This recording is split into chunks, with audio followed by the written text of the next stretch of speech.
So this year marked 50 years of GenCon. To pay tribute, they took a large section of Lucas Oil Stadium and turned it into a museum.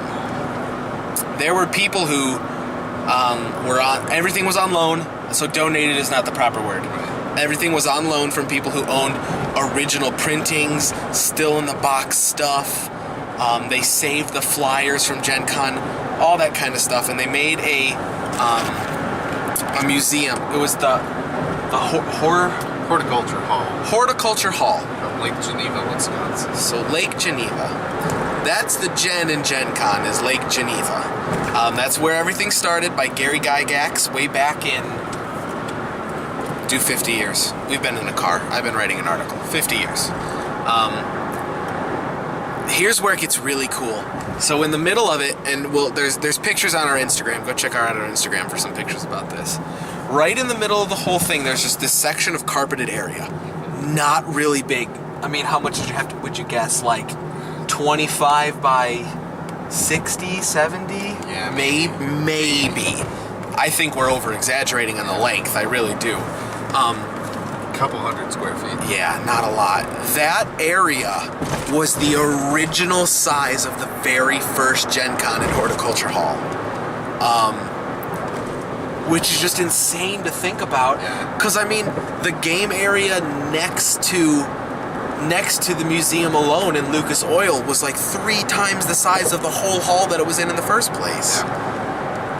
And they redid like the entryway so you could actually see what the hall looked like, and so cool to see all these like 1960s board games and trading card games. And there was a guy who actually chronicled the evolution of a Magic card from when Wizards made it in the first place to where they are now. It was awe-inspiring. It was super cool. It really was. Will actually played one of Gygax's original games. Right. So he developed Chainmail, and he set up a system within Chainmail for if you and one of your party members got into a dispute, you could settle it honorably on the tournament field by dueling.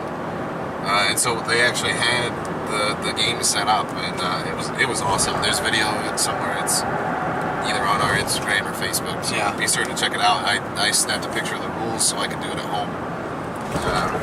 It's so simple, but it's so neat, and it's Gygax's thing. It's cool to be able to play that still.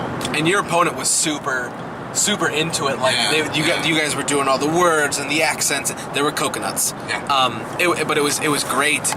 And then just to see all the stuff going on. I know Gary is no longer with us. Back in almost 10 years. 10 years next year. Wow. And what's the other guy's name? Dave Arneson, who is now 6 years gone. It was really cool to see all of that. That was great. The museum was small, but it explained how the con grew, how it expanded so rapidly. I mean, they even said 2015, okay? 2015, that was 2 years ago. There was 50,000 attendees. This Friday alone, they said there was 90,000 in one day. I don't know how that's a thing. I don't get it. Maybe they meant 90,000 for the weekend. Either way, in 2 years, that's another 20,000 people. I don't know where the hell they're going to move this thing if the convention center gets too big or too small. Like, I have no idea. I don't know what's going to happen. But here's to 50 years of GenCon, of just awesome tabletop gaming goodness.